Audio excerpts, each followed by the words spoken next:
ଆଜି କଲେଜ କାହିଁ ଗଲୁନି ଘରେ ରହିଛୁ? ମୋ ସାଙ୍ଗ ପିଲା ଜଣା ଗଲାନି, ମୁଁ ସେଥିପାଇଁ ଗଲିନି ଆଜି। ତୋ ସାଙ୍ଗ ପିଲା ଆଜି ଖାଇବନି, ତୁ ତ ଖାଇବୁନୁ। ବୁଢୀ ମା ନାତି କଣ କୁଆକେ ହଉଛ? ତୋରି ଦାନ୍ତ କଥା ଆମେ କୁଆ ଖାଇଯାଉଛୁ। ତୁ ତ ସବୁବେଳେ ମୋ ଦାନ୍ତ କଥା କହୁଛୁ। କାଲି ଯିମି ଡାକ୍ତର କତିକି ଓଷା ଦେଇକି ଆସିବି। ନା ନା ମା, ତମ ଦାନ୍ତ ଓପାର ନା, ଦାନ୍ତ ଓପାରିଲେ ତମ ମୁହଁ ଅସୁନ୍ଦର ଦେଖାଯିବ। ଭଲ ନ ଦେଖାଯାଉ ପଛକେ ମୁଁ କାଲି ଦାନ୍ତ ଓପାଡ଼ିବି। ତୋ ମା ସବୁବେଳେ ମତେ ଖେସଉଛି। ତତେ ମୁଁ କେତେବେଳେ ଖେଚେଇଥିଲି ଲୋ? ଖେସଉନୁ ଆଗ ମୁଁ ତତେ ସୁନାରେ କରିବି।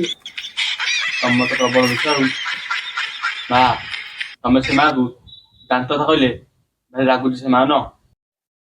ସେ ମିଛରେ କହୁଛି, ସେ ଜମା ପାରିବନି, ତା ଦାନ୍ତ ସେମିତି ରହିଥିବ।